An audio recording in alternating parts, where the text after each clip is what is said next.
नमस्कार. नमस्कार. मी गप्पा गोष्टी या कार्यक्रमामध्ये मी जलील पठाण आणि माझे मित्र दत्ता होंताळे आपलं सर्वांचं स्वागत करतोय. आज देशाचा 80वा स्वातंत्र्य दिन आपण साजरा करतोय. त्यानिमित्त सर्वांना स्वातंत्र्य दिनाच्या शुभेच्छा आणि पवित्र श्रावण मास नुकताच सुरू झालाय. त्या श्रावणाच्या बी आपल्याला सर्वांना शुभेच्छा. दत्ताभाऊ, बऱ्याच दिवसानंतर आपण परत एकत्र आलोय, कारण अनेकांचे फोन आले मला, तुम्हाला पण आले असतील. 100%. बरेच जण भेटले की बाबा तुमची गप्पा गोष्टी हा कार्यक्रम का तुम्ही थांबवलाय. तर मित्र, थांबवलेला नव्हता, थोडं माझ्या मागे काम होते, दत्ताभाऊच्या मागे काम होते आणि आज आम्ही एक वेगळा विषय म्हणजे एक विषय घेऊन आलोय. तो महत्वाच्या विषयावर. महत्वाचा विषय आहे. शेतकरी अडचणीत आहे. शेतकरी खूप अडचणीत आहे, कारण एल निनोचा परिणाम हा आपल्या शेतीवर आणि इतर उद्योगधंद्यावर पण दिसतोय. पावसाचं प्रमाण अत्यंत कमी आहे. तर गेल्या वर्षी मे महिन्यामध्ये पाऊस चालू झाला होता आणि मे महिन्याच्या एंड मध्ये म्हणजे मे महिन्याच्या अखेरीस पेरण्या चालू झाल्या होत्या. बरोबर. आज ऑगस्ट चालू आहे. 15 ऑगस्ट म्हणजे पहिला ऑगस्टचा अर्धा महिना संपला, अजूनही पेरण्या सुरू आहेत. माहित नाही त्या पेरण्या कितपत शेतकऱ्यांना फायदेशीर ठरतील, कारण ज्यांनी जुलैमध्ये पेरलंय ते आता मोडायच्या तयारीत आहे. 100% बरोबर आहे. कारण आता माळ रानाची जी ज्यांच्याकडे सिंचनाची काही व्यवस्था नाही, असे पिकं माना टाकायला लागले. दत्ताभाऊ, परवा तुमच्या शेतामध्ये आलो मी, संध्याकाळी कार्यक्रमाला आलो होतो. समोर बघितलं, जे दुपाऱ्या धरणं म्हणतात ना, ते फक्त दुपारी माना टाकते. तुमचं पीक संध्याकाळी सुद्धा माना टाकलेलं होतं. म्हणजे अजून 1-2-4 दिवस जर पाऊस नाही पडला तर ते पीक तुम्हाला मोडावं लागल. आणि बहुतांश ठिकाणी हीच परिस्थिती आहे. जर शेतकऱ्यांना जर रब्बी म्हणजे खरीपाच्या पेरलेल्या पिकावर जर रोटर फिरवायचा किंवा नांगर फिरवायचा, फळं फिरवायची तीच परिस्थिती आता सध्या, तर खूप गंभीर परिस्थिती आहे. आणि बहुतांश शेतकऱ्यांनी गेल्या वर्षीचा पीक विमा मिळाला नाही. काय, कारण पीक विमा भरून बी उपयोग नाही, त्याच्यामुळे निराशेनं पाठ फिरवले जातात. आणि आता ह्या परवा ही परिस्थिती अशी आहे, शेतकऱ्यांनी बहुसंख्य शेतकऱ्यांनी पीक विमा भरलाय. पण आता मागच्या वर्षीचा पीक विमा आला नाही, चालू वर्षाचा विमा भरलाय, आता शेतात काही पिकणार नाही. बरोबर आहे. इतकी भयानक परिस्थिती.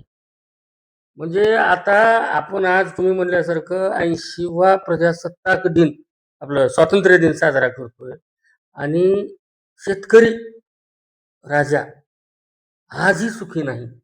कारण की त्याचं सगळं जे हे आहे पूर्ण निसर्गावर अवलंबून आहे. सर, काय परिस्थिती आहे मला सांगा ना. आता ऑगस्ट मध्ये पाऊस नाही, म्हणजे आता फुलाला आले, ज्यांनी जुलैमध्ये पेरण्या केल्या फुलाला आले, ते फुलं आता अक्षरशः गळून चालले तर पीक वाळू लागले. आणि त्याच्यावर तुमचं ते कुठला तरी आजार येलो मोजॅक पण आलेला आहे.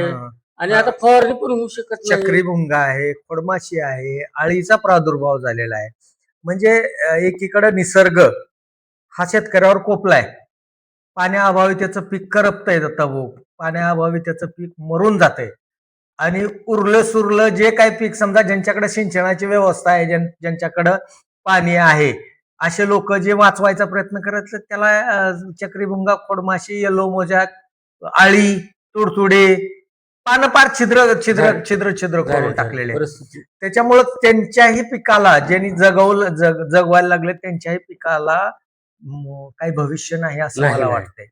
त्याच्यामुळं भयान परिस्थितीमध्ये आज तुम्ही एक मुद्दा चांगला उपस्थित केलो. आज एकीकडे आपण 80वा स्वातंत्र्य दिन साजरा करतोय. म्हणजे देशाला स्वातंत्र्य मिळून 80 वर्ष झाली. दत्ताभाऊ, 80 वर्षामध्येही शेतकरी सुखी नाही. कारण पीक विम्याचे निकष असतील किंवा पीक विम्याच्या ज्या काही अटी असतील, शर्ती असतील, अरे त्या एवढ्या क्लिष्ट आहेत ना दत्ताभाऊ. साधं आणि सोपं गणित जोपर्यंत शासन आणि पीक विमा कंपन्या घालत नाहीत, शेतकऱ्यांचं नुकसान झालंय त्याला भरपाई द्या, त्याला निकषामध्ये अडकावायचं, त्याला अटी शर्तीमध्ये अडकावायचं. मी काय म्हणतोय, का बरं तहसीलदार पंचनामे करत नाहीत? पंचनामे केले पाहिजे. काय पिकाची परिस्थिती आहे, काय त्याच्यावर एखादी आढावा बैठक मुख्यमंत्र्यांनी बोलवली नाही किंवा आमदारांनी बोलवली नाही. बोलवायला पाहिजे. हो, भयानक परिस्थिती आहे. वड्याला पाणी नाही. अहो, एवढं फक्त शेतकरीच नाही, भविष्यामध्ये पाण्याचं संकट, जनावरांच्या चाऱ्याचा प्रश्न. आता सध्या जनावरांना कुठं प्यायला पाणी नाही. खरंय खरंय. कुठं माळावर गवत आलेलं वाळून चाललंय, ते सुद्धा आता खायला जनावरांना, पशुधनांना चारा नाही. एवढी बिकट अवस्था आहे. पंचनामे झाले पाहिजे. याच्यावर कुणी विरोधी पक्षनेता बोलत नाही. मुख गिळून गप्प आहेत. सगळे एकत्र आहेत. बोलायची वेळ गप्पा गोष्टीच्या माध्यमातून आपल्याला यायले. हे दुर्दैव आहे. खरंय कुणीतरी त्या शेतकऱ्याबद्दल बोलावं. खरंय खरंय. कुणीतरी बोलावं. अहो, किती सहन करायचं ते शेतकऱ्यानं. 50,000 कोटीचं तुम्ही वीज बिल माफ केलंय. अहो, ती वीज वापरलीच किती शेतकऱ्यानं? त्याला मिळालीच किती वीज? बरोबर. तुम्ही वीज बिल लावत असताना तुम्ही तुमच्या सगळ्या गोष्टी लावता, पुन्हा माफ करता. अहो, त्याचा काही फायदा शेतकऱ्यांना होणार नाही. आज खऱ्या अर्थानं शेतकऱ्यांना जर मागच्या वर्षी सोयाबीनची काय परिस्थिती झाली? ज्यावेळेस मार्केटला सोयाबीन शेतकऱ्यांना आणलं 4,000चा दर होता, आता 7,000चा दर झालाय. 3200 पासून चालू झाला होता दत्ता भाऊ. काय परिस्थिती आहे? 3200. अहो, आता खऱ्या अर्थानं तातडीनं पालकमंत्र्यांनी जिल्हा आढावा बैठक घेतली पाहिजे कृषी विभागाची. आणि आणि जिल्ह्यातल्या सगळ्या पिकाची पाणी, ज्या भागामध्ये नुकसान आहे त्या भागात तातडीने काहीतरी उपाययोजना, काहीतरी मदत आता शेतकऱ्यांना दिली पाहिजे. बघा, दत्ता भाऊ, रब्बी शेतकरी करूच शकणार बाजारात नाही. सुकसुकाट आहे, व्यापारावर परिणाम झालाय. आता आमचं आहे त्या घरातल्या खराब डाळीवर, ते शेतातल्या जुन्या कांद्यावर चटणी भाकरी करून शेतकरी खायला, एवढी बिकट अवस्था आहे. खरं दत्ता भाऊ, बाजारामध्ये आणि माळाच्या जमिनीची तरी अत्यंत दुर्दैवी अवस्था आहे. नाही, अल्पभूधारक शेतकरी तर चक्क मेला. आणि दुसरी गोष्ट, हे तर सगळं झालंच झालं, आपल्याकडं कमीत कमी 6 ते 7 लाख मेट्रिक टनाचं नुकसान आहे. ऊसाचं उत्पादन होणार नाही. ऊसाचा बी शेतकरी मेला.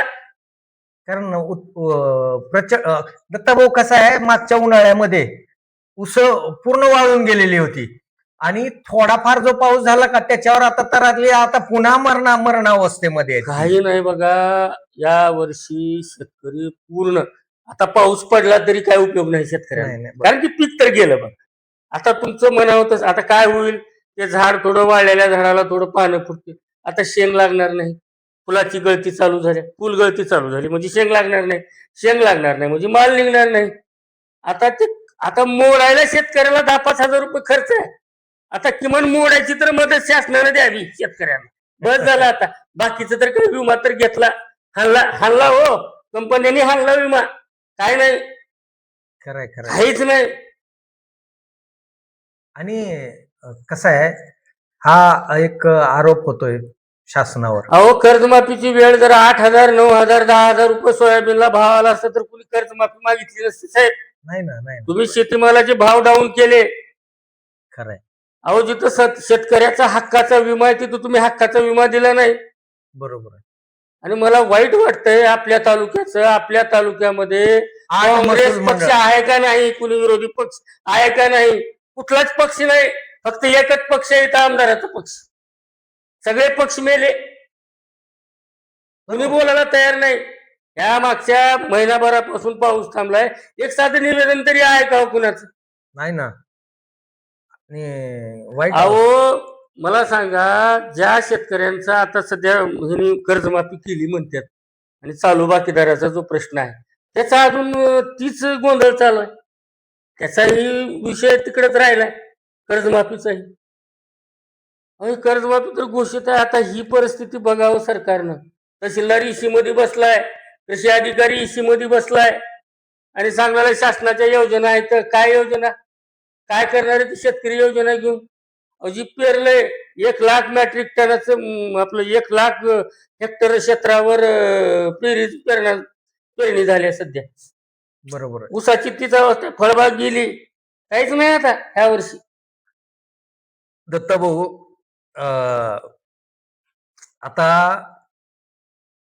साठवणी योग्य पाऊस तर नाहीच, विषयच नाही. काय त्याच्यामुळं रब्बी आपले पूर्वज म्हणायचे बघा, किंवा अजून बी म्हातारी माणसं जे वयस्कर माणसं आहेत ते म्हणतात की खरीपामध्ये जर चांगला पाऊस झाला हम्म. तर रब्बी ही नुसती दवावर येते, दवावर करेक्ट. दैवार आपण ज्याला म्हणतो त्याच्यावर येते. अहो पाऊसच नाही आता. आता तुम्हाला सांगतो ओढे कधी वाहिले नाहीत किंवा बांधाला तालीला पाणी थांबलं नाही, काहीच नाही. खण्या कुठल्या भरल्या नाहीत. बरं. पाणी जाणार आहे कुठून आणि जमिनीमध्ये? ह्याच्यात हेच म्हणतोय ना, प्रशासन काय गाफील आहे, सरकार काय गाफील आहे, जिल्हाधिकारी काय गाफील आहेत. जिल्हाधिकाऱ्याने याबाबत काय आढावा बैठक घेतली नाही. एका तरी लोकप्रतिनिधीने जिल्हाधिकाऱ्याला विचारलं का जिल्ह्याची काय पिकाची परिस्थिती आहे, पाण्याची परिस्थिती आहे? बरोबर नाही कुणी विचारायला नाही. नाही भयानक परिस्थिती होणार आहे. यांना वाटायला आता ऑगस्ट सप्टेंबर मध्ये पाऊस पडतो. किती पाऊस पडेल? नाही परतीचा पाऊस किती पडेल? किती पडेल? तुमचं पूर्ण पुढल्या उन्हाळ्यापर्यंत नियोजन काय काय आहे का उपाययोजना? काय तुम्ही काम करता? कुठं कुठं पाणी आता आहे ते पाणी साठवण्यासाठी काय ह्या महिना 2 महिन्यामध्ये अशा कुठल्या उपाययोजना केल्या काही नाही? पाऊस पडला नाही, भविष्यामध्ये 2 महिने पडेल, त्या संदर्भामध्ये पाऊस पाणी कसं आपल्याला थांबवता येईल, कसं आपल्याला काहीच नाही. म्हणजे जेव्हा करायचंय तेव्हा ह्यांनी केलंच नाही. जलसाठे सगळे कोरडे कोरडे. कोरडे ठाक. आता तुम्ही तेरणा तावरची परिस्थिती बघा, 15-20% पाणी साठा आहे तिथं. एवढ्या लोकांना पाणी पाजवायचं कसं? ग्रामीण भागामध्ये परवा आढावा बैठकीमध्ये ते 2-3 गावांनी अधिग्रहण मागितले. चालू आहेत ना अधिग्रहण. मग? अजून बी मग अजून काय परिस्थिती पाहिजे तुम्हाला? पावसाळ्यामध्ये सुद्धा अधिग्रहण चालू आहेत, कारण पाऊस नाहीच. आणि पाऊस हा कसा आहे माहित आहे का, ते गुटखा दिल्यासारखा आहे चाललाय. त्याच्यामुळं गुटखा बी नाही. आता मागच्या 15 दिवसापासून मी सांगतो तुम्हाला, 15 दिवसापासून अगोदर जसं गुटख्याचं येत होतं ते गुटखा बी बंद झाला. बंद झालं. फक्त आभाळी यायले, 10 मिनिटामध्ये फवारा पडतोय. म्हणजे ते काय तर काय नाही कसला कृत्रिम पाऊस त्याच्यासारखं कार्यक्रम चालू झाला. ती बी नाही, पाऊसच नाही. मित्र, परिस्थिती खूप भयान आहे शेतकऱ्यांची. आणि ज्यानं शेती करतोय त्यालाच या शेतकऱ्याच्या वेदना काय आहेत ते माहीत आहेत. शासन असेल, प्रशासन असेल, या बाबतीत पूर्ण गाफील आहे. कारण शेतकऱ्यांच्या व्यथा ऐकायला, मांडायला त्यांना वेळ नाही, असंच दिसतंय दत्ताभाऊ. कारण प्रत्येक जण आपला आपला मलिदा सावडण्यामध्ये मग्न आहे. शासन असेल, प्रशासन असेल, लोकप्रतिनिधी असतील आणि विरोधी पक्ष असेल, हे शेतकऱ्याच्या प्रश्नाकडे लक्ष द्यायला झाला आपल्या मतदारसंघातला तर विरोधी पक्ष राहिलाच नाही, तयार नाहीत. मात्र माझी विनंती आहे, आपण एक आव्हान करू आता जिल्हाधिकाऱ्यांना या गप्पा गोष्टी. नाही जिल्हाधिकारी नुसते जिल्हाधिकारी नाही, जिल्हाधिकारी असतील, पालकमंत्री असतील, आमदार असतील, इथले तहसीलदार असतील, उपविभागीय अधिकारी असतील, कृषी अधिकारी असतील, या सर्वांना आव्हान आहे आमचं की आपण औसा तालुक्यापुरतं जर बघितलं तर औसा तालुक्यातला शेतकरी हा उद्ध्वस्त होण्याच्या मार्गावर आहे सध्या. कारण त्याच्या हातून खरीपाचं पीक गेलंय, रब्बी पण येणार नाही. कारण पाऊस नाही पडला तर रब्बी पण येणार नाही. त्याच्यामुळं या शेतकऱ्याला दिलासा देण्यासाठी सकारात्मक पावलं तुम्ही उचलली पाहिजे. आणि शासनावर या सगळ्या लोकांनी दबाव आणला पाहिजे की या शेतकऱ्याला या संकटातनं बाहेर काढण्यासाठी, तरच शेतकरी हा जगणार आहे. आमदार अभिमन्यू पवारांना पण आमची दोघांची विनंती आहे की शेतकऱ्यांच्या या प्रश्नावर त्यांनी विधानसभेमध्ये किंवा मंत्रिमंडळाच्या अधिवेशन बोलवलं पाहिजे. ह्या दुष्काळी परिस्थितीवर हा प्रश्न तुम्ही आत्ताच उचलला पाहिजे. कारण काय, येणाऱ्या काळामध्ये शेतकरी तुमच्या दारापर्यंत बी पोचल का नाही माहित नाही, इतकी भयान परिस्थिती आहे.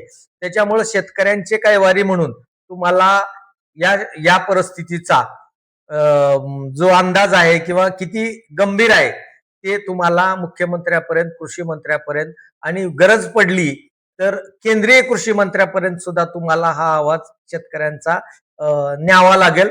शेतकऱ्यांच्या वेदना तुम्हाला तिथं मांडाव्याच लागतील तरच शेतकरी जगेल, अन्यथा शेतकऱ्यांचं काही खरं नाही.